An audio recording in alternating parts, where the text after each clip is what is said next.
Conversas Alheiras Podcast.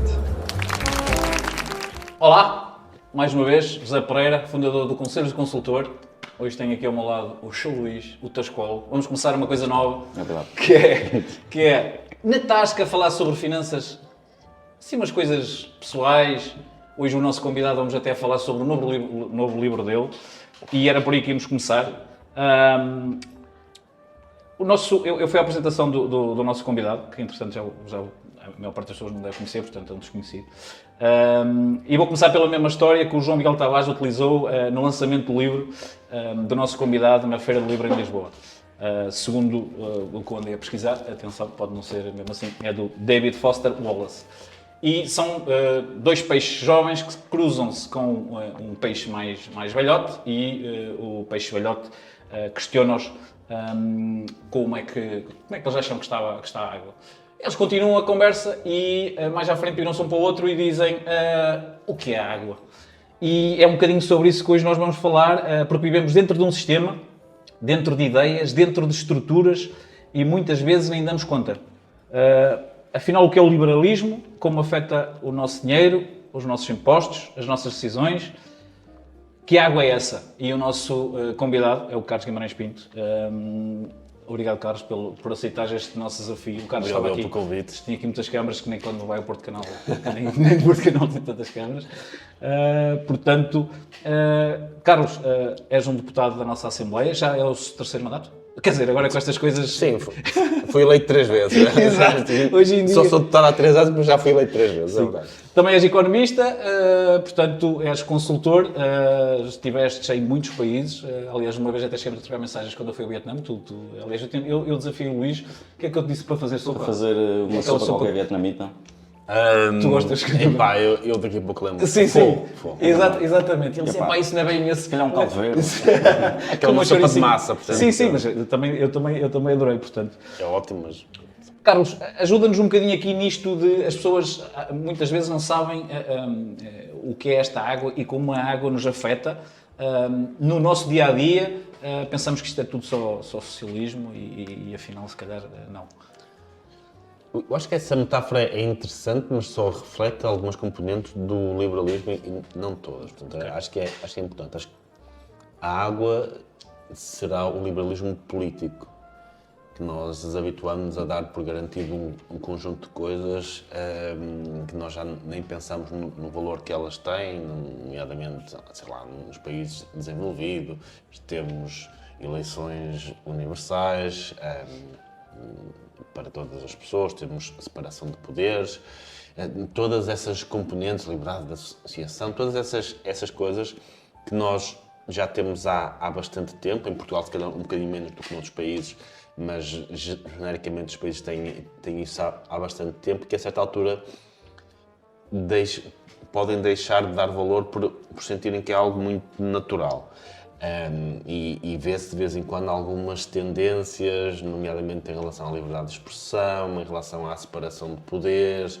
Eu hoje já vejo muitas vezes políticos a falar de decisões que foram tomadas pelos tribunais e isto não pode ser assim, mas a parte dos políticos é definir as leis, a parte dos tribunais é algo distinto, é aplicar essas leis. Portanto, e quando as coisas se misturam, podemos entrar num campo muito complicado, quando o poder executivo ou legislativo se começa a meter no poder judicial, retira, por exemplo, ao poder judicial a capacidade de escrutinar os outros dois. Mas isso torna as coisas muito complexas. Portanto, isso é a água. Mas há componentes do liberalismo que não são a água. Que nós não temos tanto, ou que alguns países têm mais, outros têm menos, nomeadamente a economia de mercado. Infelizmente, em alguns países será água, mas em outros países não será. Ou coisas que se vão perdendo. O próprio liberalismo cultural já esteve em pontos mais altos e já esteve em pontos mais baixos. O liberalismo epistémico, gosto de falar muito sobre a questão de liberdade de expressão, a capacidade de comunicar as ideias. Todas as definições que o Carlos está a falar está no livro, portanto... Estão todas lá. Portanto, a capacidade de nos expressarmos, de haver confronto de ideias, que é uma coisa bastante importante, por muito que discordemos das ideias, isso é fundamental para aparecerem ideias novas, para as boas ideias, aquelas que nós achamos serem as melhores ideias, serem capazes de se defender.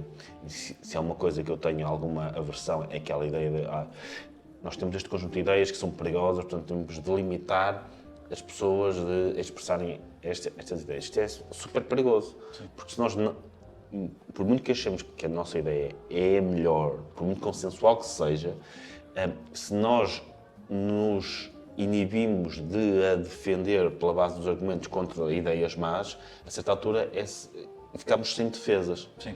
E aparece uma probabilidade muito maior de um dia essa ideia aparecer e ganhar. Porquê? Porque nós estamos sem defesas e nós temos de estar permanentemente. Eu acho com que é um essa bocado está a acontecer capacidade. agora em Portugal, ou não? Acho que ainda não estamos está lá, assim tão mas extremado. eu tenho isto em relação a várias coisas. Por exemplo, eu, ao contrário do que pensava, se calhar há 10 anos, vou dizer algo impopular, se calhar na minha área política. Vamos cortar. Eu acho que faz falta ao capitalismo e à economia de mercado ter partidos bastante à esquerda, que não gostam do capitalismo e da economia de mercado. Porque se há alguém que vai tentar, porque obviamente eu falo isso no livro, que nós não estamos numa utopia, a economia de mercado não é uma utopia que elimina todas as necessidades, todas as escassez do mundo. Vai ter sempre falhas. Isso é uma das coisas que se está há sempre a dizer alguém muitas que vai vezes. estar muito atento a essas falhas, é quem não gosta do capitalismo. Exatamente. E vai levantar. E ao fazerem isso, ao apontar essas falhas, elas estão, sem querer, a contribuir para reforçar o capitalismo, porque depois nós somos capazes, temos de construir os argumentos ou até alterar o sistema para responder a essas falhas que eles apontam. E muitas vezes quem é defensor da economia de mercado, quem é defensor do liberalismo económico, não está tão atento às suas falhas como estão as pessoas que querem atacar. Sim. E essas pessoas, ao atacarem, a permitirmos que nós façamos essa defesa, contribuem para reforçar os argumentos em defesa do liberalismo económico e da economia de mercado. Sim, não, isso faz todo sentido, só que a tendência, e tu falas isso muitas vezes no livro, tu estás constantemente a falar em que não há nada perfeito. Aliás, até falas aqui do Churchill, da questão da democracia não ser assim tão bom, mas é o melhor dos outros todos, não é? Portanto, e isso é importante. É quase como nós no nosso dia-a-dia, quer dizer, e tu falas aqui também, e tenho a ideia que é um dos vieses, que é a questão de nós muitas vezes só ouvimos ou lemos determinadas coisas quase para validar a nossa ideia e não para pôr em contraponto, quando é exatamente isso que nós vimos fazer muitas vezes, e eu por acaso faço esse esforço muitas vezes, porque ajuda-me a questionar, e acho que todos devíamos fazer isso, só que eu acho que hoje em dia cada vez menos estamos nessa onda, ou seja, estamos exatamente no oposto, ou seja, eu sou desta cor, é esta cor que eu vou defender até à morte, e é um bocado esse bipartidarismo que estamos a sentir, por exemplo, nos Estados Unidos, que eu acho que é onde se sente muito mais essa questão, e que de alguma forma leva-nos normalmente ao extremismo, porque é por aí que o populismo normalmente cresce, não é? O populismo vem um pouco desta falta de, digamos, de poder as pessoas falarem, não é? Uns com os outros, é um bocado isso. E eu sinto que há uma grande dificuldade até em algumas coisas. Tu há pouco tempo, e até falando um pouco de como é que as coisas podem mudar, e eu acho que a minha ideia é que hoje em Portugal falta muito a ideia que eu tenho, que não temos líderes fortes o suficiente para poder mudar as coisas, é a ideia que eu tenho. Provavelmente poderás ter uma opinião diferente, mas falavas sobre somos os bons alunos da Europa determinadas vezes, outras vezes somos os maus alunos, mas porquê é que não somos os professores? Tu achas que em Portugal, neste momento, há lideranças com capacidade de nos transformar nos professores? A curto prazo, pelo menos. Eu não gosto muito de pessoalizar as questões. Acho que nós, se tivermos boas instituições, boas ideias, os partidos políticos são uns mais do que outros, claro, mas tendencialmente tendência mais oportunista, ou seja, ir buscar, ir atrás do que as pessoas pensam para conquistar os votos, mais do que tentar mudar o que as pessoas pensam. Literalismo. Pronto.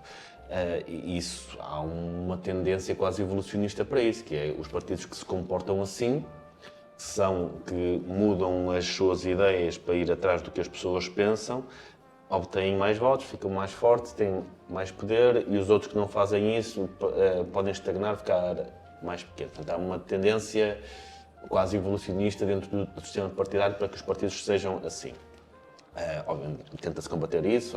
Acho que também faz parte do trabalho de um partido tentar convencer as pessoas de que aquilo que elas consideram que é o melhor para o país pode não ser e que há um outro conjunto de ideias. A comunicação faz isso.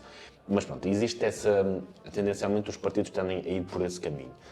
Portanto, como é que se muda o país e como é que se muda a forma como os partidos governam o país? Mudando aquilo que as pessoas pensam que é melhor, informando, sendo capazes de fazer o diagnóstico certo e convencer as pessoas desse diagnóstico. E se o fizerem, se o conseguirmos fazer, se conseguirmos que as pessoas façam o diagnóstico certo, pensem nas ideias que nós consideramos, obviamente, certas para mudar o país para melhor, os partidos vão atrás e as lideranças vão atrás e as pessoas que lideram vão atrás. E aqui, independentemente de serem boas, más, carismáticas, não carismáticas, têm que ganhar eleições, têm de ir atrás do que as pessoas pensam.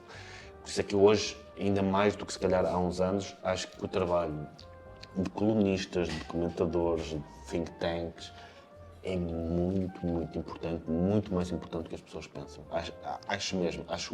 Influenciar diretamente o eleitor, não é? E trabalhando na Assembleia da República, vocês não imaginam o número de vezes que o trabalho que lá é feito é modelado porque apareceu um estudo num think tank, porque um comentador foi particularmente persuasivo num artigo que escreveu sobre determinado tema e isso tornou-se bastante popular e então os partidos sentiram essa vontade de ir atrás. Eu digo muito isso com um amigo que eu tenho que escreve colunas de opinião, um dos principais, não vou dizer que é, mas digo isso porque eu acho que ele tem mais peso no evoluir da política portuguesa do que eu próprio que estou na Assembleia da República. E acho mesmo, acho verdadeiramente isso. Porque alguém que consiga convencer muita gente de um determinado tema sobre um determinado tópico influencia imediatamente imensos políticos. Consegue maiorias na Assembleia da República. E tu vês isso agora até com o Miguel Morgado, por exemplo. O Miguel Morgado, neste momento, é um opinion maker que, de alguma forma, faz esse trabalho. Pelo menos é a ideia que eu tenho. Sim. Não é? E como o Miguel, será uma moda que eu já ou... conheço há muitos anos, o Miguel tem essa vantagem, comunica bastante bem, concordando ou não com as ideias dele, comunica. É uma forma como ele fala... E é bastante convicto naquilo que defende. Mas pronto, é como... o Miguel, existem outros que, sendo capazes de fazer isso, e think tanks, acho que os think tanks são muito mais importantes do que as pessoas pensam, acho mesmo. Acho que aquela capacidade de pensar no longo prazo, de apresentar propostas com fundamento, com diagnóstico, acho que isso estudadas, acho que isso é mesmo... Até para a malta mais nova, não é? Sim. Até porque já os molda cedo. Até porque os partidos, até pela dinâmica que existe com a comunicação social, etc., tendem-se a ficar muito na espuma dos dias. Sim. O que aconteceu, o ministro, que comentário que teve a fazer, e no dia seguinte outra reação. E no dia seguinte, depois entramos nesta permanente coisa de reagir ao dia-a-dia e depois tende-se a esquecer. E os think tanks, as organizações, os próprios colunistas, têm essa capacidade, como não têm, de ter esta reação permanente. Alguns comentadores vivem para a reação do dia-a-dia, mas isso é outro tipo de comentador. Mas muitos opinion makers, os think tanks, etc., têm essa capacidade de trazer temas que não são necessariamente as primeiros dias e acabam por, se calhar, determinar muito mais a forma como evolui o pensamento das pessoas do que propriamente os partidos políticos. Porque estou a ser muito chato. Sim, mas não vamos falar. Se calhar vou cortar um salpicão. Sim, vai lá que é para a gente... Acho que fica bem com esta conversa. Sim, para alimentar a coisa. Mas uma das coisas que eu lembro-me que as Jotas antigamente isso era um trabalho das Jotas. Que hoje em dia tu não vês isso, ou seja, sempre que havia alguma coisa, até para sentir o mercado, normalmente era a Jota que lançava que era para o partido depois acima ver como é que a coisa funcionava. Eu acho que a Jotas hoje em dia não tem essa força. Disruptivas, sim, com as ideias mais disruptivas só para testar e se a coisa corresse mal. Sim, eu lembro-me do Passos Coelho com o Cavaco sido Silva, aquilo era jovens, não sei o quê. espetacular, aquilo era... E hoje em dia acho e falo até contra mim, mas a gente normalmente fala sempre, aí no nosso tempo é que era, não é? As Jotas faziam um bocadinho esse trabalho, ou seja, e forçávamos mesmo o próprio partido a ter ideias novas, a olhar para o futuro. Hoje em dia sinto que isso também já não acontece, e também pode ser um reflexo do que tu estás a dizer, ou seja, os partidos cada vez mais reagem às redes sociais. Tem o bom e tem o mau, não é? Quer dizer, tu hoje em dia vês políticos que cresceram à conta das redes sociais em vez de ser ao contrário, não é? É uma coisa que é estranha, ou seja, é popular, então vamos chamar, então mas o que é que ele pensa? Isso depois a gente vê. A questão é que hoje é muito mais fácil perceber o que é popular do que não é. Isso vê-se em várias áreas. Menos fácil. Nos jornais vê-se isso, não é? Nos jornais, nós antigamente as pessoas compravam um jornal, ninguém sabia que notícias aquelas liam dentro daquele jornal, portanto havia um sabes até quantos minutos é diferente. que lá estão, não é? Portanto, em Exatamente. E se calhar descobriu-se que o tipo de notícias que as pessoas gostam de ver não são necessariamente aquelas que mais informam. Sim. Aliás, a CMTV é um exemplo numa perspectiva de quando a malta dizia, não, aliás, às vezes eu acho engraçado as pessoas criticarem os canais por darem um certo tipo de notícias. O problema está sempre na pessoa que está a ver, porque eles só estão a mostrar aquilo porque têm audiências, senão não mostravam, certo? Essa é que é a questão, não é? Morreram não sei quantas pessoas e a malta fica ali parada. É isso. Não é? Antigamente era as novelas, eu acho que não era pior. É isso. E medem-se por aí, não é? E podemos ter conteúdos de grande qualidade, muito informativos, etc., mas como não causam aquele spike de entusiasmo na altura, não têm o mesmo número de visualizações e acabam por ser categorizados como sendo de menos qualidade do que, se calhar, conteúdos que não têm qualidade nenhuma. Mas isso é natureza humana. A natureza humana, ali um tipo a andar na rua, a tropeçar numa casca de banana e a cair, rir-se e tal, e ver outra vez, e para olha, que isto é giro. Pá, que é muito diferente de ver alguém a falar 10 minutos sobre ciência política, que se calhar até pode ser bastante mais interessante. Sim. A questão é um bocado... E hoje em dia tens não sei quantos números de programas de debate, não sei o quê, e às vezes tu vês alguém que estava a comentar futebol, depois está a comentar não sei o quê, está a comentar a guerra, está a comentar não sei o quê, e pensa assim, bem lá, este tipo deve ser bué de especialista em bué de cenas. E mesmo os próprios programas de debate, isso viu-se, mesmo debates entre líderes partidários, sim. Já não são debates, é como os debates na Assembleia da República. Quem berrar mais alto. Cada um está a gravar o seu TikTok, muitas vezes o tema já foi falado 10 minutos antes, até já foi desmentido, que eu já vi isso muitas vezes na Assembleia da República, já foi desmentido 10 minutos antes, mas como aquela pessoa sabe que os seus seguidores só vão ver aqueles 2 minutos, É aquilo que está. passa aqueles 2 minutos na mesma, toda a gente na sala ri-se e diz que aquilo não tem sentido nenhum, porque já foi desmentido. Mas à noite já vai saber o motivo porque... Mas à noite, os únicos 2 minutos que vão passar. É vão ser trend. aquilo. Sim.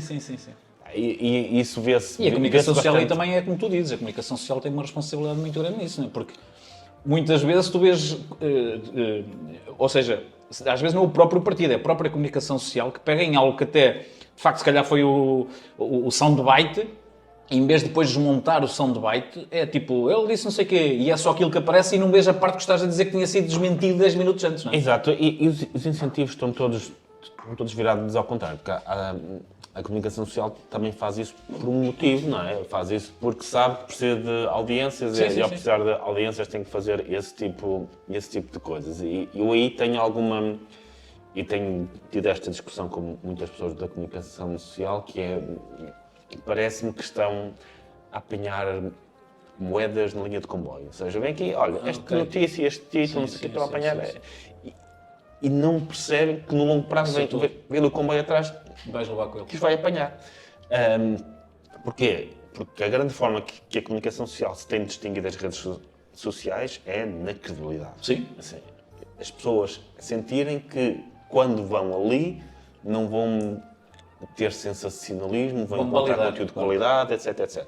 E mesmo que naquele dia aquele like tenha uns likes a menos, umas partilhas a menos, manter isto sustentado no longo prazo é algo que lhes garante que continuarão a ter um público. Eu acho que muitas vezes não fazem isso. Aliás, é um dos principais erros que eu acho que se faz hoje em dia, que eu hoje em dia já tenho algumas aversões a dar entrevistas ou prestar declarações a certos órgãos de comunicação social, tu falas 10 minutos sobre um determinado tema e depois tudo o que sai é uma frase que foi dita lá no meio que até pode não ter nada a ver com o principal do tópico. Que isso é feito para quê? Para chamar a atenção. Para rodapé. Para criar partilhas. Qual é o problema? Grande parte das partilhas são com screenshots. Sim, sim. E tu de repente tens, na prática, desinformação, porque a entrevista não teve nada a ver com aquilo, desinformação a circular, que não dá audiência àquele órgão de comunicação social, porque é partilhado a partir de screenshots. Sim, sim, sim. E que vantagem é que tem um órgão de comunicação social em ter um screenshot seu a circular por aí? Portanto, a informação não é correta, é sensacionalista. Note-se, até pode ser uma frase que a pessoa disse mesmo. Sim, sim. Mas que foi retirada fora do contexto, claro. que não dá o contexto daquilo que ela estava ali a dizer. Sim, pronto, sim, é sim, isso. sim. E eu acho que aí acaba-se por sofrer um bocadinho. Agora, também entendo a parte dos órgãos de comunicação social, que é... São empresas a minha Nós parte precisamos de prestar contas todos os meses. Sim. Há gráficos todos os meses, quem é que teve mais audiências, quem é que teve mais... Sim. Mas mais uma vez, estão a apanhar moedas Mas a responsabilidade no deles, comboio. sim, a responsabilidade deles também é maior. Portanto, uma coisa é as redes sociais, outra coisa é um órgão de comunicação social que muitas vezes as pessoas vão validar a informação, não é? Ou seja, eu até quero saber mais sobre o que tu disseste e vou tentar procurar os 10 minutos completos. Mas se estou sempre a levar só com aquele bocado, vai chegar um ponto que eu vou dizer, não, foi isto mesmo que aconteceu e acaba por... E há quem potencie muito bem isso, não é? Portanto, nós sabemos bem que... É que depois os políticos, os tiktokers ou Sim. os que são um bocadinho de ambos, Sim. já fazem isso, porque confiam muito que as pessoas só vão ver o vídeo que eles próprios publicam, ou pelo menos os seus seguidores só vão seguir aquilo que eles próprios publicam e fazem isso. O papel da comunicação social devia ser Exatamente. ser uma fonte séria de o que é que foi aquele debate. Disse isto, E mais uma isto vez, eu vejo muitas vezes isso na Assembleia da República, sem estar aqui a tirar nomes ou partidos para não partidarizar. Mas às vezes depois vai fazer cortes com isto e vamos lixar. nós estamos num debate, não, mas é verdade, estamos num debate, chegamos ao fim do debate e percebemos claramente que o partido A perdeu, que todos os argumentos foram completamente desmontados, até às vezes ridicularizados com os factos. Sim. Temos, toda a gente lá dentro tem essa sensação, incluindo as pessoas do partido. Sim. Quase fizeram mais barulho. A forma como depois isto sai cá para fora, nas redes sociais e, pior ainda, muitas vezes, nos cortes dos jornais da noite, Exatamente. dá uma sensação diferente. Totalmente. E qualquer pessoa, obviamente ninguém vê 3 ou 4 horas de debate, Claro. qualquer pessoa tem estado lá 3 ou 4 horas em que factos foram, em que apareceram argumentos mais longos, se deram documentos, percebe que claramente aquele partido ou aquela pessoa perdeu aquele debate de forma muito clara. Ali, na sala, cá fora, E que é o mais importante. com os 2 minutos de TikTok ganhar. Sim. É isso. Não, e é isso que vai passar agora. Às vezes ninguém está a ver 3 ou 4 horas de... Assustador. Portanto, aliás, há dias até estava a trocar mensagens contigo. Vocês agora, nas mochilas que vocês recebem no início, vocês vão começar a receber também daqueles protetores de som. Que aquilo, ultimamente, é ensurdecedor. E eu até sou dos poucos que de vez em quando estou a ver até há algum tempo seguido os debates e de facto está-se a tornar um bocado complicado, portanto eu recomendo que tu digas lá aos senhores, botas bicaraço, acho que nem não é necessário, mas pelo menos Mas isso, honestamente, os protetores. Isso passa-se bem. Acho que o grande problema é mesmo a tiktokização. Sim. Tenho em conta no TikTok, também passo os meus cortes e para aí fora. E bem. Mas... Já fazem argumentos a contar que vão fazer aquele corte Encenação. específico. Sim. Mas isto é transversal. Sim. Mas se calhar nós também fazemos isso, claro. que é... Passou a ser, muitos dos debates na Assembleia da República passaram a ser... TikTokizados. Sim. Encenações. Cada um a fazer o seu próprio TikTok. Sim. É que nem se procura debater um argumento, cada um, é como eu disse há pouco, às vezes um argumento já foi desmentido, mas de forma muito clara, e como outra pessoa que o tinha só fala depois, apresenta-o exatamente da mesma forma. Porquê? Porque não está a apresentar para o debate, está a apresentar para fazer o corte do TikTok. Foi incrível. Não tinha noção. Tens um vinhinho para acompanhar ou não? Tenho, então não tenho. Então, Quando tu falaste na apresentação do livro, que de alguma forma o livro foi feito no sentido de ajudar-te a ti e às pessoas que muitas vezes estão-te a perguntar quais são os livros que devem ser lidos numa vertente liberal, e que tu tentastes concentrar de alguma maneira e ajudar as pessoas a perceber melhor o liberalismo. Tu achas que conseguiste isso no livro ou... Eu acho que vão ser as pessoas que vão ter de dizer isso. Claro. Eu tenho, nos últimos anos, recebo muitas mensagens de pessoas que indicam-me um livro e começam a interessar pelo liberalismo, gosto de ouvir e falar destas ideias. Um livro para começar a perceber isso. De facto, há muitos bons livros, mas nunca consegui identificar um que servisse como essa introdução ao liberalismo. E até há livros que são de introdução ao liberalismo, mas são ou só sobre os autores, a falar da história do liberalismo, ou só sobre algumas políticas liberais, ou os princípios liberais. O Ralho lançou um recentemente muito bom dos princípios liberais, também recomendo que comprem.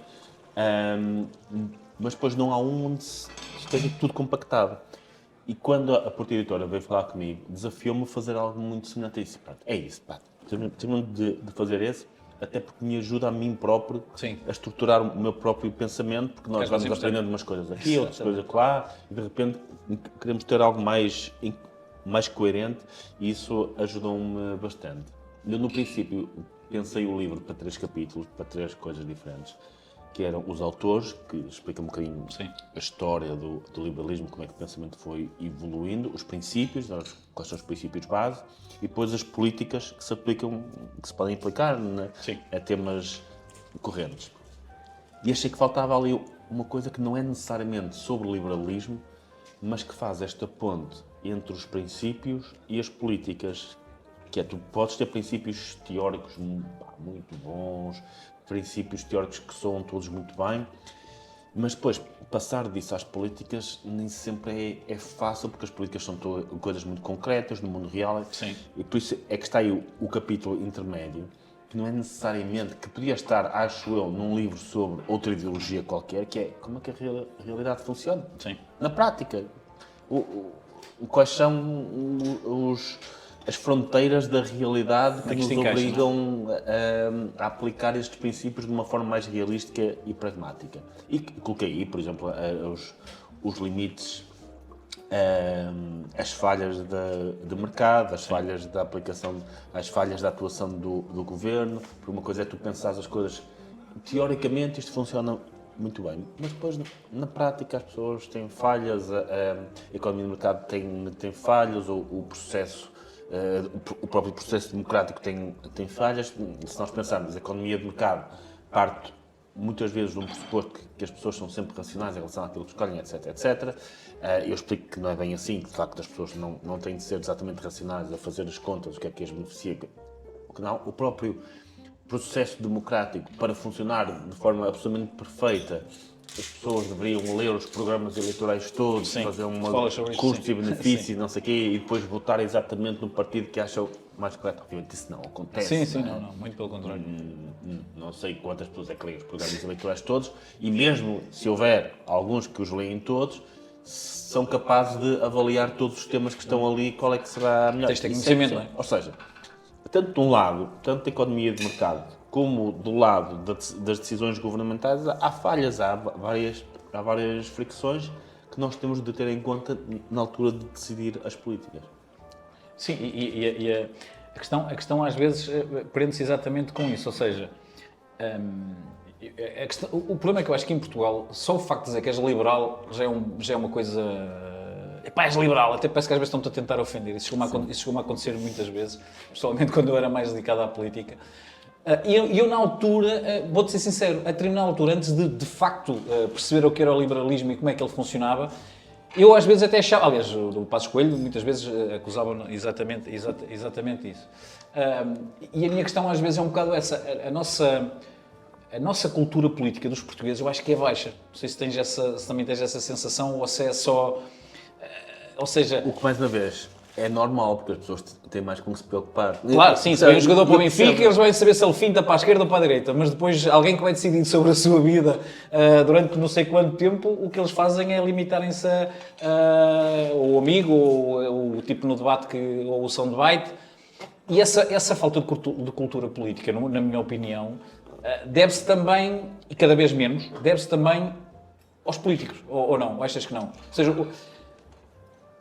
como é que eu hei de... Ou seja, é óbvio que os populistas conseguem o oposto. Conseguem que as pessoas os ouçam, mas é sempre com muita desinformação, não é certo? Por isso é que é isso. Mas, se nós estivéssemos num país, embora também se estivéssemos num país um pouco mais politicamente evoluído, também, os populistas também provavelmente não conseguiriam crescer da mesma maneira. Mas eu sinto que mesmo eu, quando andava na escola e me dedicava à política para as pessoas, isso era... Epá, não tens mais nada para fazer. Já as pessoas do tempo do meu pai, isso era quase como uma coisa patriótica. Ir para a Baixa de Lisboa à porrada, o PS com o PSD e não sei o quê, e tinham os tacos de beisebol debaixo das barracas. Outros tempos também. Eu noto, eu não considero necessariamente mau para uma democracia que as pessoas se interessem um bocadinho menos na política. Significa que têm mais confiança nas instituições. As coisas estão a funcionar. Uma coisa é tu estás numa ditadura ou estás num processo revolucionário em curso que sentes que a política pode mudar a tua vida para extremos de um momento para o outro e sentes essa vontade de ir lá e pronto. Eu até acho que há uma parte saudável nisso, que as pessoas sentirem que a política não tem tanto peso, já não tem tanto peso como teria eventualmente no tempo do PREC, no tempo da ditadura, e desinteressarem-se um bocadinho menos. Obviamente é mau que se desinteressem, porque depois esse desinteresse faz com que, eventualmente, outras ideologias que de facto tenham um impacto brutal na sua vida acabem, pronto, há este equilíbrio de ciclos, claro, de as pessoas interessam-se muito, informam-se, mudam as coisas para melhor, como as coisas estão melhor já não sentem tanto a necessidade de se interessarem e depois as coisas podem gradualmente mudar para pior e nessa altura já se interessam outra vez e por aí fora. Mas isso faz parte, acho que a mesma coisa com a saúde das pessoas, se calhar, quando recebem as análises e têm colesterol. Se o cirurgião for operar, eu não quero saber o que é que ele sabe ou não sabe. Quero que me opere bem, desde que esteja bem operado. Agora, se correr mal, se calhar vou tentar perceber, o que é que se passou aqui? Pronto, exatamente. Acho que passa um bocadinho por aí. Portanto, eu não sei se as pessoas se têm mesmo impactos políticos ou se é algo, de certa forma, racional. Uma das questões que eu falei das falhas do governo é da ignorância racional. E é um motivo pelo qual se chama ignorância racional. Que é, eu votei, acho que quase sempre, até quando estava fora do país, mas tenho a noção que não houve uma eleição que eu tenha votado, que se tivesse votado noutro partido qualquer, que tivesse mudado, de alguma forma, o meu futuro, o futuro do país. Sim. Isso claramente. Porquê? É um voto, não é? Sim. E, portanto, eu não tenho necessariamente incentivos egoístas, vamos dizer assim, a informar-me muito sobre a decisão que vou tomar no voto. Porquê? Porque aquele voto especificamente não vai mudar. Qual é o problema? É que um voto individual não muda o futuro do país, mas a soma de todos esses votos individuais desinformados causa uma decisão coletiva desinformada. Sim. E isso pode ser, de facto, um problema. Mas, lá está, isto é realidade, por isso é que eu pus este capítulo aí. Isto nós não vamos conseguir mudar. Agora, o que temos de fazer é agir consoante essa realidade. E isso passa por comunicar melhor. Se hoje em dia muitas pessoas decidem em quem votam por causa de vídeos, de Reels ou TikToks de 2 ou 3 minutos, nós não podemos dizer, mas isto tem de acabar, senão a democracia não. Se é assim, então vamos aprender em comunicar em 2 ou 3 minutos para que as pessoas sejam capazes de captar as ideias que nós consideramos certas nesses 2 ou 3 minutos. Sim. É muito mais difícil fazê-lo com ideias complexas, como as liberais, do que fazê-lo com ideias populistas. É impossível. Não é. Não acho que seja. Não acho que seja. É só um esforço maior. Eu lembro, em 2019, eu era presidente do partido.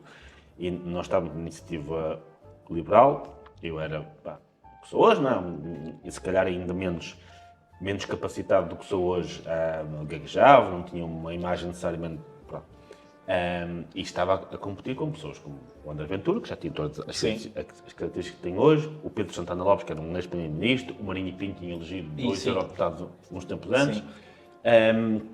E, no entanto, quando chegamos às eleições, nós tivemos exatamente o mesmo resultado que o Chega. Sim, À centésima. sim. E elegemos, onde era possível eleger, que foi em Lisboa, muito mais facilmente do que o Chega. Porquê? Porque não bastou ser melhor na comunicação. Nós tivemos de ser muitíssimo melhores na comunicação. E é esse o nosso desafio ainda hoje. Sim, sim. Não nos basta ser melhor do que os populistas, temos que ser muito melhores. E é isso que temos de fazer. A realidade é que temos, as pessoas cada vez mais se deixam, decidem o seu sentido de voto por aquilo que vem em 2 ou 3 minutos, é a realidade que temos, vamos ajustar a nossa estratégia de comunicação para sermos melhores do que todos os outros nestes 2 ou 3 minutos. Não acontece hoje, Sim, sim, sim. mas não acho que seja impossível de acontecer. Sim, eu acredito que mesmo numa perspectiva de base sustentável, ou seja, até de militância, ou seja, o que nós lhe quisermos chamar, eu acho que faz muito mais sentido isso, até porque as pessoas também, se sentirem liberais, sentem-se liberais porque de facto acreditam e não é só aquela coisa que estamos a falar do populismo e que amanhã já somos do outro lado e não sei o quê. Aliás, aqui o Luís, eu não sei, ele não sei se já és liberal depois de ler o livro. Não li o livro. Mas começaste pelo menos, que eu sei que começaste. Não comecei. Não, tu foi João Paulo, começou? O João Paulo leu todo. Ah, ok. Acho que foi o que Sim, leu mas João todo. Paulo, pronto, então eu pensei que estava aqui a converter um indivíduo e não está. Não é conversão, porque lá está, eu acho que sou daqueles desinformados racionais, percebes? Eu não vou ao fundo de cada partido político e das suas ideias, mas consigo perceber, e tive um voto informado, obviamente, e votei informadamente. Então, Não vou dizer o meu voto, claro que não vou dizer o meu voto. quase, ele tem quase. Não É mais um refiro- copinho e não- vai. Não refiro o meu voto, nada disso.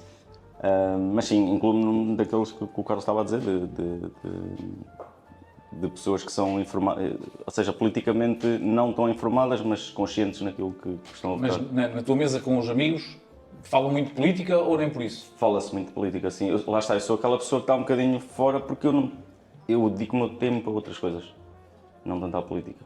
Sim, mas Dedico quando o meu tempo É racional. Sim, é isso que Exatamente, estamos a falar. exatamente. Sou Porque racional. achas que está tudo a funcionar mais ou menos bem? é isso? Não, mas sinto que não sou eu que vou mudar porque eu acho que sou melhor noutras coisas. Ok. A cozinhar, Sim, isso é a verdade. comer. Eu não sei qual é o partido, mas eu vou partir para si, Mas depois não, isso é perfeitamente racional. É muito racional as pessoas gastarem mais tempo a informarem-se sobre o carro que vão comprar do que sobre o voto que vão fazer. Sim, Apesar sim, sim. de, Aliás, tecnicamente, o governo ter muito mais sobre isso. impacto sobre E a a casa. vida do que o carro que se compra. Mas o carro é uma decisão só tua. Sim, sim, sim.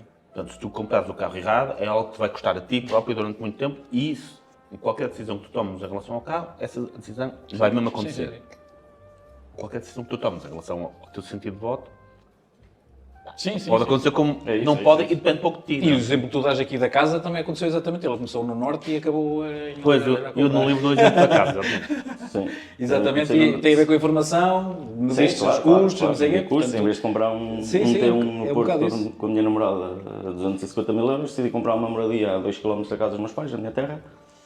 Com Pronto, forno e com estas forno a coisas lenha, todas todas as espetaculares. condições para conseguir fazer os meus vídeos Sim. à vontade, continuar com o meu trabalho, que Consegue eu usar trabalho de forma online. remota. Pronto, e juntei o útil ao agradável. Foi uma possibilidade Há aqui uma coisa que tu falaste, quer dizer, isto tem a ver com o véu da ignorância, que eu por acaso é uma coisa que eu achei espetacular.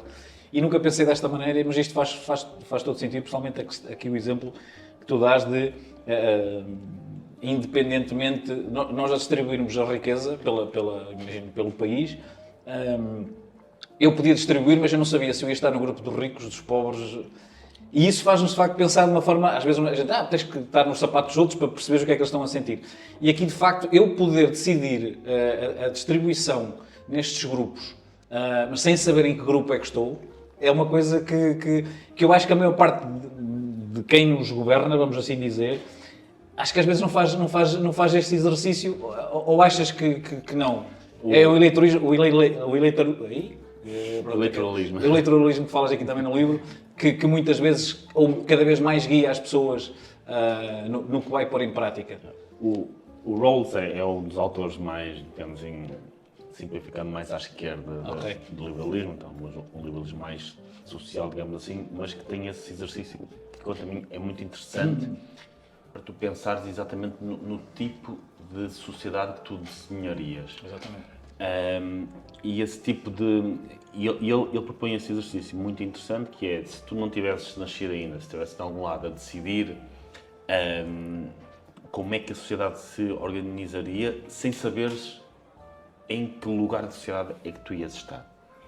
E a sociedade que tu desenharias, nesse caso, é a mais justa de todas. Porque é a sociedade que tu estás a desenhar sem saber Onde é que exatamente onde estás. Que é também um exercício matemático, de lógica matemática, que se fazia em entrevistas de emprego há algum tempo, que é como é que se faria com que duas pessoas, havendo algo para dividir, como é que duas pessoas podiam chegar a um acordo. E a forma mais fácil Uma é... divide e outra escolhe? Desculpa? Uma divide e a outra escolhe? Uma divide e outra escolhe. Sério? Exatamente. A primeira divide Eu fazia e isso outra com o meu irmão, escolhe. com Exatamente. chocolates. Era, o meu irmão virava, sabes, aqui eu divido. E eu, está bem, divides, mas eu escolho. Porque eu vou optar, vou sempre escolher o melhor para mim e tu vais cortar o... Vais ter que e partir vai mais a meio igualdade, não é? possível. Para que a pessoa que corta ter a certeza que tem acesso a metade, a única forma que tem é dividir exatamente em duas metades exatamente iguais. Exato. Porque se puser uma Basicamente. maior, sabe que a pessoa que escolhe Vai vai escolher essa. É isso mesmo. E o Rawls faz um exercício muito parecido em relação a esse, que obviamente retira um conjunto de conclusões interessantes, e uma delas, algo que é curioso para alguém que até se posiciona na ala mais à esquerda, mais liberal social do liberalismo, que é, tem de haver algum tipo de desigualdade. Se não houver um tipo de desigualdade que dê incentivos a um conjunto de pessoas para investirem, para trabalharem mais, etc, para investirem em si próprias também, no seu conhecimento, isso vai causar problemas a todos, incluindo aos mais pobres, que supostamente a desigualdade afeta. Se nós não pagássemos mais, sei lá, aos médicos, eles se calhar não estudavam durante 10 anos para fazer aquilo, preferiam ser uma outra profissão qualquer em que deixassem de estudar aos 18 anos e depois ganhassem exatamente a mesma coisa que os outros todos. Portanto, há aqui um equilíbrio que vai ao encontro do facto das pessoas serem todas diferentes e terem preferências diferentes, e sermos capazes de premiar pessoas que até têm uma propensão maior a quererem investir, a quererem trabalhar, estudar mais, mas que não o fariam se não soubessem que isso lhes dá um prémio. O que é algo que se vê em John Rawls, apesar dele ser possivelmente, entre os autores que está aí, com o Henry George, o que está mais à esquerda, o liberalismo mais social. E é um tipo muito inteligente. Ler Rawls foi uma coisa que não tinha feito muito antes de escrever este livro. É algo, Eu também fiquei curioso. é algo interessante para nos desafiar, principalmente quem não está nessa aula do liberalismo, quem até pode estar num liberalismo mais conservador, mais perto do libertarianismo. Sim. Ler Rawls ajuda um bocadinho a pensar nisso. Só esse exercício. Sim. Se tu estiveste num sítio, se não soubesses onde é que tu ias nascer, de que sexo é que tu ias nascer, em que classe social, se os teus pais seriam ricos ou não, que mundo é que tu desenharias? Que sistema social? E esse é provavelmente o sistema social certo. Sim. Dessa forma faz algum sentido. Qual é a tua opinião sobre o nome do Ministério? Eu já te vi aqui a... Eu acho que envia um sinal certo. Honestamente, acho que esse Ministério da Reforma do Estado envia um sinal certo, que é preciso reformar o Estado. E, acima de tudo, o Estado tem que dar o exemplo, porque acho que um governo que não consegue gerir o próprio Estado não tem legitimidade nenhuma para dizer que vai gerir o país. Sim. Se dentro do próprio Estado existem ineficiências, burocracia, não sei o quê, como é que depois o governo tem sequer autoridade? Sim. Independentemente de acharmos que deve fazê-lo ou não, mas... para ter programas de inovação, para a economia, em tua casa ainda se faz tudo com papel. É isso. Acho que o governo tem que ter essa capacidade e nunca se pensou nisso. O Estado tem não sei quantos organismos dedicados à inovação, 7 ou 8, para inovar as empresas, trazer as empresas para a revolução tecnológica, não sei o quê, e depois chega-se a um hospital e aquilo é gerido com uma folha de Excel, todo manhoso. Tu falavas nisso também num vídeo que eu estive a ver, que era sobre a questão de tu não tens acesso Ou seja, as empresas têm que ter a informação toda, mas depois tu não consegues ter acesso a isso dentro das instituições do Estado, que é uma coisa inacreditável. Inacreditável para mim quando estava a fazer o meu doutoramento, muito antes de entrar na política. Uma das bases de dados que eu tive acesso, quem está a fazer o doutoramento tem acesso a base de dados que outras pessoas não têm. Uma das bases de dados que eu tive acesso foi uma que eu acho que a maior parte das pessoas nem sequer se fazem ideia que existe, que é uma base de dados de todos os trabalhadores deste país, com dados, limites de género e idade, tem idade, o sexo, a posição que tem, há quantos anos estão na mesma empresa, o salário, imensos dados, nacionalidade, etc. Que é ótimo para fazer estudos sobre recursos humanos, a forma como os trabalhadores, a produtividade dos trabalhadores, a forma como isso é afetada ao longo da vida, como é que os trabalhadores progridem, etc. Só que essa base de dados tem uma falha. Não tem os trabalhadores do Estado. Sim. Portanto, nós estamos a deviam ser olhar para mais aquela continentes. base de dados ano a ano Sim. e de repente há um trabalhador que desaparece dessa base de dados, nós não sabemos se foi para o desemprego Sim, o que aconteceu? ou se foi trabalhar para a administração pública. Exatamente. Faz-se nenhuma ideia. Tu viste só a base de dados do setor privado, devias ter visto também a do setor público. Não existe. O problema é que não existe, é isso que eu estou a dizer. O problema é que não existe. Porque esta base de dados existe, todas as empresas são obrigadas todos os anos a enviarem claro. os seus trabalhadores Segurança social e tudo, todas estas características. Aliás, eu até acho que tem demasiadas características ao ponto de eu conseguir. Aquilo é anonimizado teoricamente. Mas tu abres uma base de dados e vês esta pessoa tem 50, não sei quantos anos e profissão é treinador onde numa empresa chamada Benfica. Tu sabes quem é, não é? Sim. Sabes quem é Ou seja, aquela pessoa. sim. A nível de proteção de dados também. Eu conseguia, não fiz esse esforço, mas conseguia ver basicamente o salário de todos os jogadores de futebol, porque isso é relativamente fácil de identificar. E depois, quando tens pequenas empresas, apesar das próprias empresas estarem anonimizadas, como diz a cidade em questão e não sei o que, Setor. também com uma boa análise consegues chegar a outras pessoas mais anónimas para ter o salário delas e por aí fora. Portanto, esta base de dados, que é muito detalhada, as empresas são obrigadas a providenciá-la ao Estado, mas depois o próprio Estado não consegue pedir a si próprio, às suas direções gerais, aos seus organismos, ao seu Ministério, para providenciar o mesmo tipo de Portanto, este de dados. Ministério ainda vai ter um trabalho, ou seja, tem que começar, de alguma forma tem que começar por aí, não é? Começar por dar a informação. Mas eles têm, não é? Não a devem ter Pois, estruturada. é isso que eu estou a dizer. Estruturada. Até acho que foi que é CEO preocupante. Sim, não. Que o Ministério das Finanças, todos os meses, envia salários. É muito preocupante. É isso, não não sabe. sabe para quem. Tu se calhar tens idade para te lembrares disto. Que quando a PT foi privatizada, Sim. quando chegaram lá os gestores Sim. privados, Só era isso. público, chegaram lá os gestores privados, eu lembro de ouvir falar, que eu trabalhava mais ou menos nessa área. Alguns chegaram lá e ficaram assustados. Havia pessoas que recebiam salário que não punham os pés na empresa há não sei quanto tempo, já estavam a trabalhar no outro lado qualquer, que não se fazia. Pessoas que eram pagas para estar em casa, coisas assustadoras que encontraram ali. Eu digo, não posso garantir que isso não aconteça Sim. hoje em dia.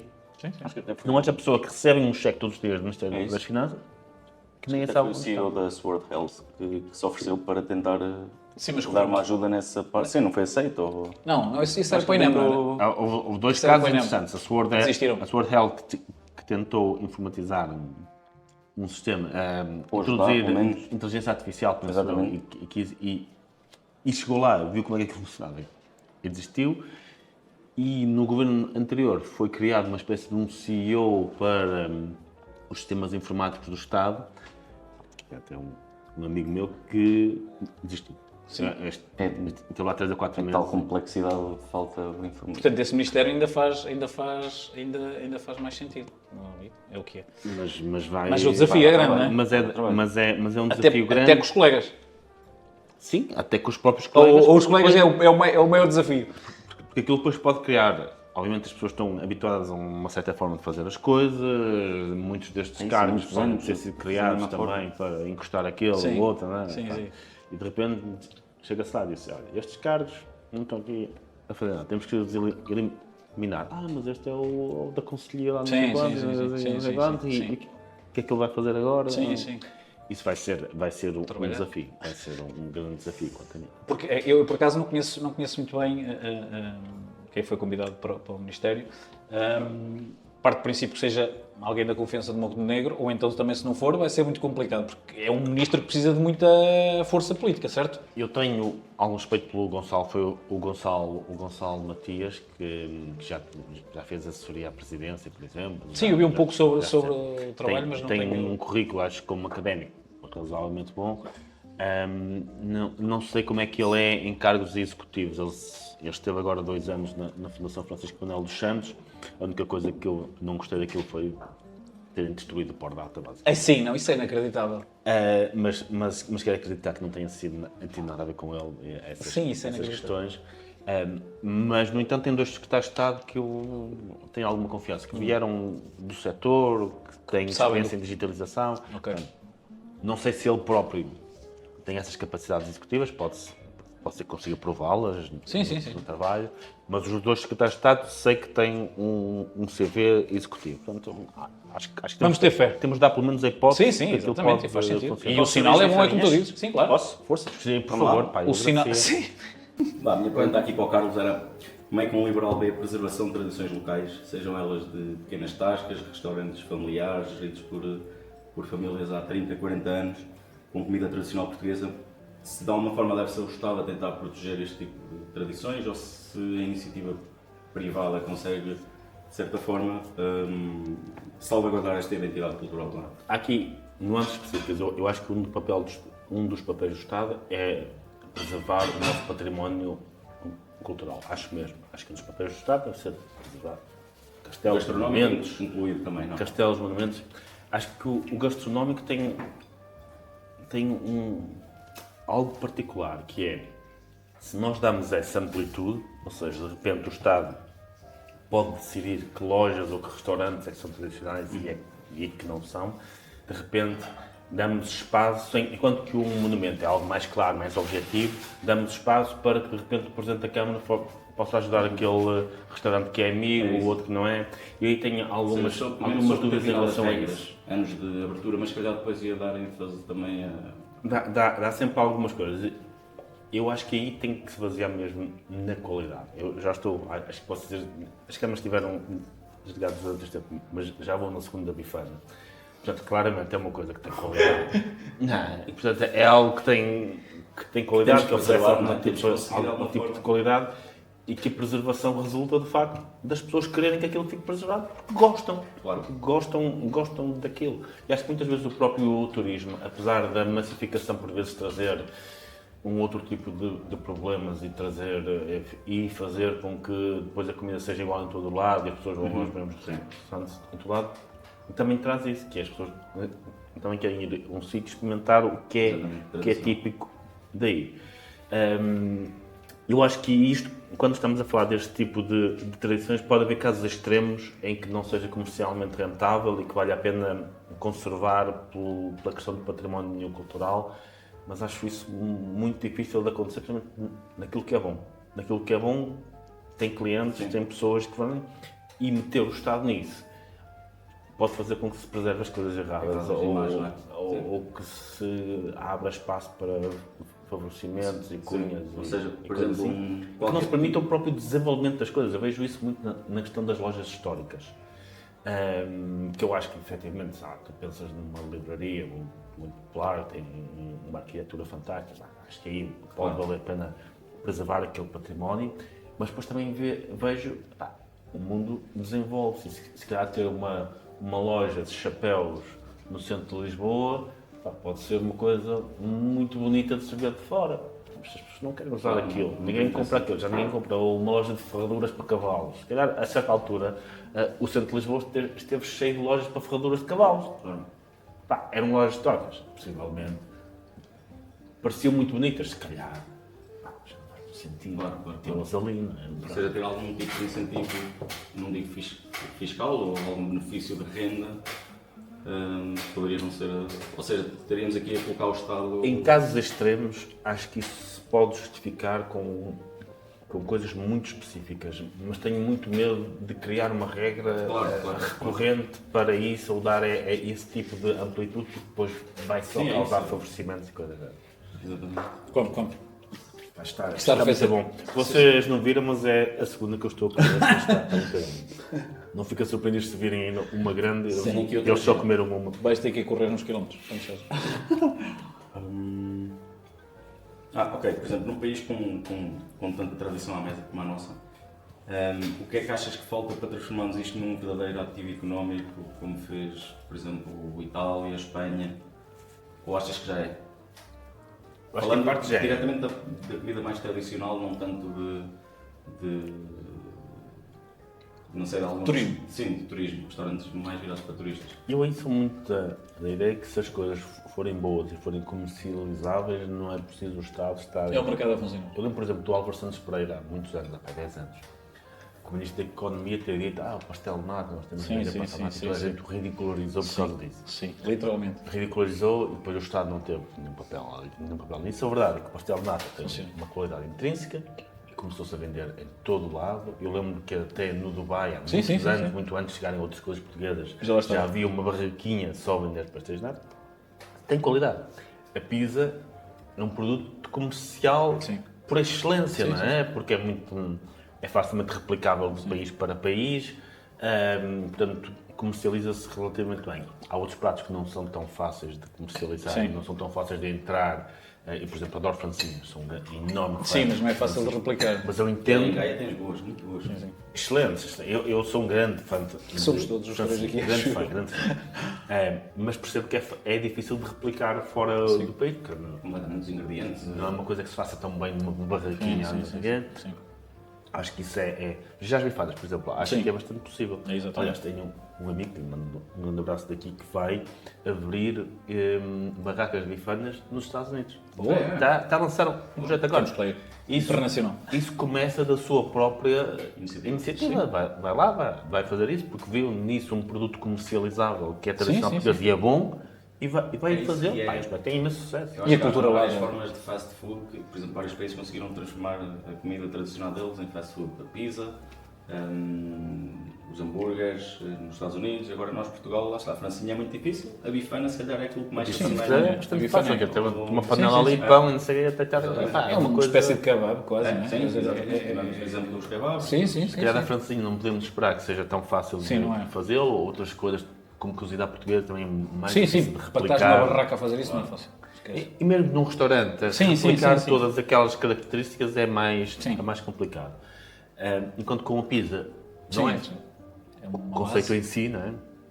A base vai-se pondo, vai-se diversificando e tal. Portanto, acho que algumas coisas são possíveis, outras não, outras as pessoas também dedicar. E qual é a tua opinião sobre a francinha de molho doce? Eu nunca provei. Nunca provei, nem se Onde é que se faz calhar. isso? Onde é que se faz isso? Eu provaria porque provo tudo. Sim, exatamente. Antes de saber que não gosto, quero provar, mas o conceito, confesso que não me é apelativo, mas olha, vou provar. Eu provo comidas em todo o mundo. Taberna belga. Eu sei que não gosto do comunismo, tive em Cuba e percebi que... Mas não provei, confesso que não provei. Acho que fizeste bem. Mas a tua opinião é que não é grande coisa, é isso? Não, eu tenho a minha preferência que são as tradicionais. Sim, mas isso é normal, não é? E sempre que vou comer uma francinha vou à tradicional. Mas já fui comer as doces, portanto não aprecio tanto. Mas qual é a diferença? São só doces? É um molho à base de natas, manteiga. Ok. Tu sentes mesmo, é muito mais amarelo do que no nosso molho tradicional e sentes um efeito doce. Ok. Sim, a questão aí é um bocado essa. Acho que é assim. Tens mais coisas... Isso Não, tinha mais uma pergunta que era se alguma vez provaste alguma coisa tão tradicional como esta bifana e tão boa que te fez pensar, de alguma forma o Estado deveria proteger isto. Sobre a questão de socialista, a gente devia ter... chanfana. Eu adoro chanfana. Adoro chanfana. Eu tenho uma família em Mortágua, onde vou com alguma frequência na altura da Páscoa. Tem bons amigos em Mortágua. E a zona é ali perto da zona dela, não é? E a minha prima faz-me chanfana. É um dos períodos do ano que eu mais gosto só para ir lá, mas não comprei 2 dias antes. Faz sentido. Comer chanfana à vontade. Que eu agora não pareço tanto, mas eu gosto muito de comer. Não, tu na televisão pareces mais gordo, é um facto. Eu também perdi peso, perdi 12 kg no último ano. Sim, está bem. Provavelmente nota-se. Sim, mas Mas eu gosto muito de comer. Tanto é que para perder peso tive que arranjar uma dieta que me permitisse continuar a comer muito. Deixaste falar com os teus amigos. A É o que eu comer tenho a muito. fazer. Não. Eu continuo a comer muito. Só como coisas Mas diferentes. depois sacrificas-te. Pronto, permitiu-me continuar a comer muito, mas menos calórico. Ok. Eu gosto muito de comer. Então quando vou lá, pá, chanfana. Sim, não, Acho que a esquece. chanfana Tipo a é mortágua, o esquece. prato. Chanfana, francesinha, pá, Sim, para mim Eu dá não sei, podia comer todos os dias. certamente não conheço o meu canal em nada, mas eu tenho um canal no YouTube onde vou assim a casas de avós, pessoas mais velhas, tentar gravar estas tradições e estas receitas. Sim. Vá por De certa forma, para tentar perpetuar isto digitalmente, não é?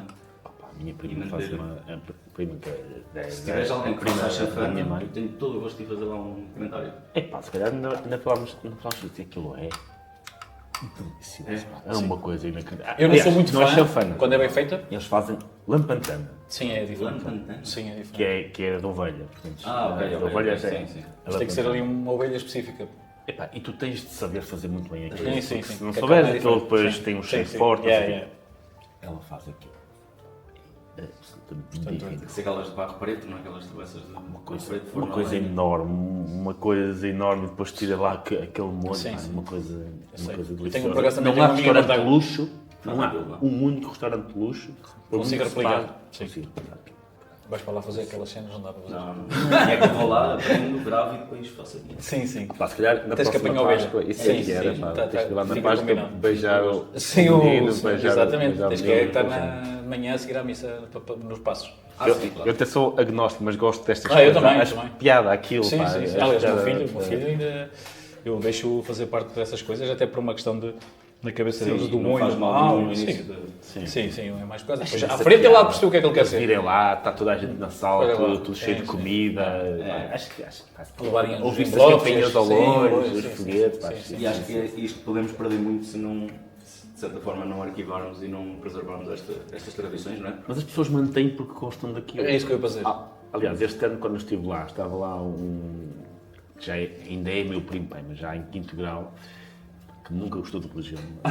Nunca gostou dessas coisas, e ele até dizia, até a gozar com ele, porque ele ouvia umas músicas e tal, que ele era meio satânico, que foi um dos que foi no cortejo do padre a dar o... É as tradições. É Sim. tradição, É, ele sabe, é coisa da aldeia Não dele, faz mal tem a que fazer ninguém parte essa dele. tradição. É isso. Claro que não. Uma coisa é estás numa tradição que estás a prejudicar alguém. Sim, muito pelo Agora, contrário. Aliás, isso é das coisas que eu acho que faz mais sentido. E é um bocado, eu por acaso tenho a ideia, um bocadinho que o Carlos está a dizer, até numa perspectiva que está a dizer, eu percebo na tua essência a questão de temos que proteger e o Estado tem que ajudar. não estou a dizer que tenha. Sim. Eu perguntei só para saber que... Na questão da proteção, mas eu Nem acho concordo que que tenha. as pessoas como nós, os que continuam a gostar de estar a comer estas coisas, não sei o quê, vão sempre mantê-lo. A única questão é, se calhar vão descentralizar, ou seja, para o turista que vais ter é o pastel de nata com não sei o quê dentro e que a malta vai, o pastel de bacalhau que tem não sei o quê, a malta vai, mas isto diz até Baião, diz até Viana do Castelo, Mas a eu malta até vai falo fazer de outra assim. perspectiva, se calhar Tascas até no centro de Lisboa, que eu estive lá no Isso é difícil, sim. o Sardinha, comi lá umas iscas de fígado e uma feijoada. Um copo de vinho, sopa, salada e no final paguei 8 euros. Sim, mas isso Vai é para acabar. Isto vai acabar. Isso é para acabar. Ou seja, qual é a solução dele? Aumentar para 16 e deixa de ter Ele aqueles vai aumentar clientes. para 10 ou alguma coisa. Que ele É o deve mercado estar a funcionar. A fazer isso perdendo dinheiro. Sim. Mas acho que a intervenção do Estado é isso. Voltando às questões mais teóricas, justificam-se onde há uma falha de mercado clara. Yeah. Por exemplo, num castelo. Um castelo existe, tem o nosso património histórico. Que incentivo é que qualquer um de nós individualmente tem de ir lá e manter aquilo? Nenhum. É esperar que alguém o faça. Exatamente. Porque se alguém o fizer, depois toda a gente beneficia de facto de manter lá o castelo. Quando estamos a falar de comida, esta falha não existe necessariamente. Porquê? Porque todos nós Claro, beneficiamos de comer mas, Exatamente, sim, mas eu aí concordo um bocado. Percebo a lógica dele, mas eu acho que tem um bocadinho até a ver com o que estás a dizer, se calhar. A questão às vezes é mais numa perspectiva das pessoas que têm os tascos perceberem. Tem que aumentar o preço ou de alguma Exatamente. forma? E a questão é que muitas vezes é tipo vão à caixa, tiram o dinheiro e não há uma Sim, noção. sim, também não há. Esse às vezes acho que é o grande problema. E aí tem mais a ver com as associações empresariais, sim. Exatamente. Ou então tem a ver com as associações empresariais que muitas vezes deviam fazer esse trabalho e não fazem. Isso é que às vezes são essas coisas que às vezes não acontecem. Por acaso, o Porto acho que é um bom exemplo do contrário, ou seja, que fez um bom trabalho, pelo menos a treinar a altura. Porque, por exemplo, esta questão que estamos aqui a falar, se não fosse o investimento estrangeiro que entrou para Portugal e que pôs Porto e Lisboa, eu lembro-me do centro da Aveiro, vocês lembram-se do centro da Aveiro? Não sei se vocês... Aquela Avenida Lourenço Peixinho era o degredo. Sim. Hoje em dia está ali uma coisa... Mas porquê? Porque veio gente e investiu. Epá, e às vezes é um bocado isso, porque a realidade nos leva a isso. Se fosse o Estado a financiar, a malta continuava no fórum, não sei o que é isso. Isso eu concordo. Mas a gente também já estamos a... Não, mas tens exemplos, por exemplo, também... O caso que um bocado quer na terceira, nos stickos.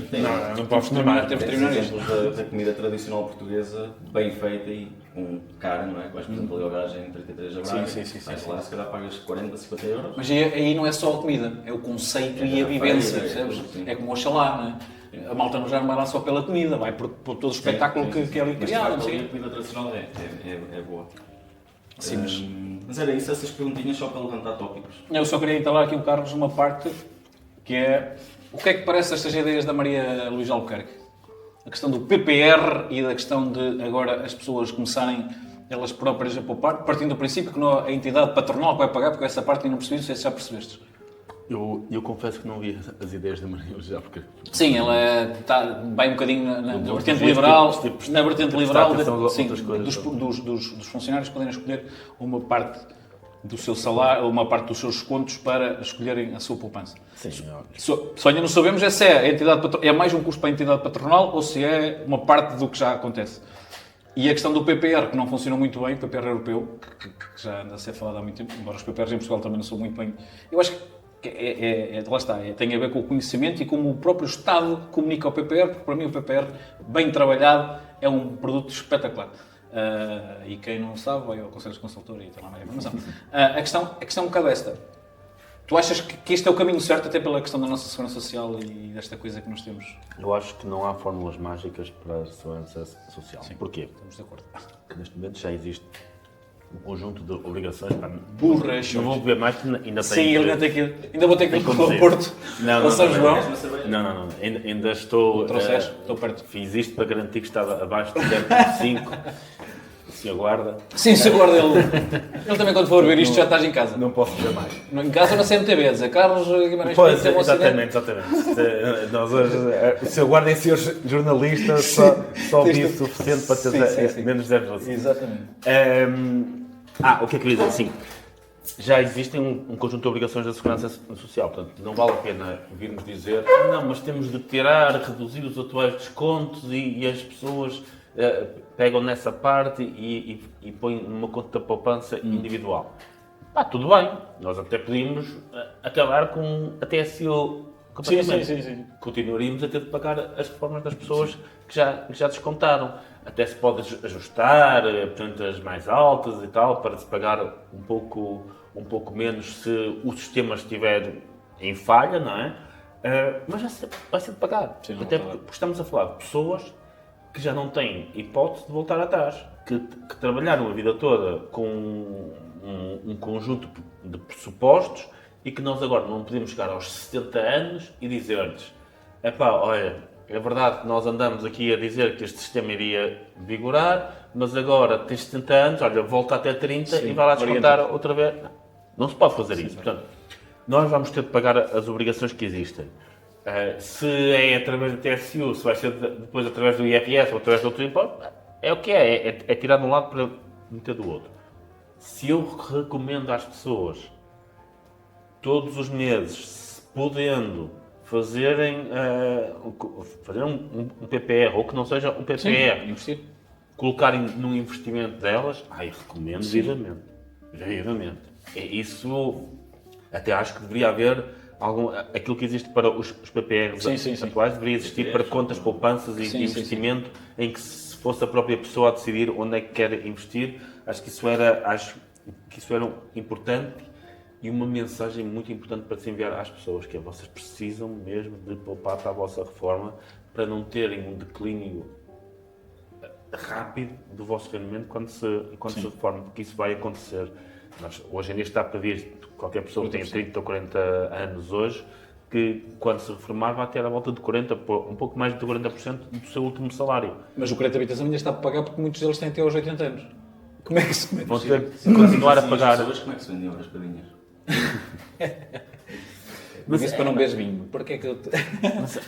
Mas acho que isso é importante e sem tentar vender soluções mágicas. Sim. Porque muitas vezes quem não concorda com o atual sistema depois tenta vender uma solução mágica em que vocês vão descontar o mesmo, mas uma parte vai para a sua conta individual. E acham que essa é a solução. Lamento, isso não é verdade. Porque as obrigações que existem vão ter de continuar. A não ser que se diga às pessoas mais velhas, olha, pronto, não recebem reforma, que é uma coisa que eu acho que é, enquanto sociedade, nós não podemos dizer isso. Uma coisa é nós dizermos, olha, não posso ser aumentada tanto como gostaríamos, Sim. ou as reformas mais altas que não descontaram o suficiente, se calhar não vão ter de receber aquilo tudo. Exatamente. Uma coisa é isso. Outra coisa é dizer a uma pessoa que tem 70 anos e que recebe 800 euros que entrega ao lar e dizer, olha, nós temos aqui a fazer as contas e vocês afinal só podem receber 400. Yeah. De acordo com os descontos que fizeram, desinvencidos. O resto. Aos 70 anos. Sim. Não podemos fazer isso. Sim, As claro. pessoas, não é de uma sociedade minimamente... Não podemos fazer isso. Portanto, não há soluções mágicas, porque essas obrigações existem, vão ter de ser pagas, numa sociedade decente são pagas. Porque, por exemplo, eu entendo que haja um funcionário público com 35 ou 40 anos que esteja num cargo que é inútil, que alguém lhe diga, olha, lamento, eu sei que tem um efeito na tua vida, mas o teu cargo é inútil, há pessoas que estão a pagar impostos para tu estás aí, que estão a fazer um sacrifício para tu estás aí, lamento, estamos 6 meses, ok, encontra outro emprego por cada mês. Mas é uma pessoa que está numa fase da sua vida em que pode mudar alguma coisa. Sim. Dizer a uma pessoa de 70 anos já não pode trabalhar, olha, agora volta a ter 30 ou 40, acho que isso é injusto. Sim. Acho que não é criminoso, de uma sociedade decente, Sim. na minha opinião. Não, estamos de acordo. sei que há muitas pessoas até da minha área política que acham que se devia fazer isso e que isso era justo, que se a pessoa tem 70 anos e só desconta por receber 300 ou 400, só devia receber 300 ou 400, eu acho isso... Andou toda a vida a ouvir dizer que tinha era que trabalhar e descontar porque... Mesmo que a pessoa não tenha descontado Sim. para aquilo, naquela fase da vida, é uma indecência fazer isso. Sim.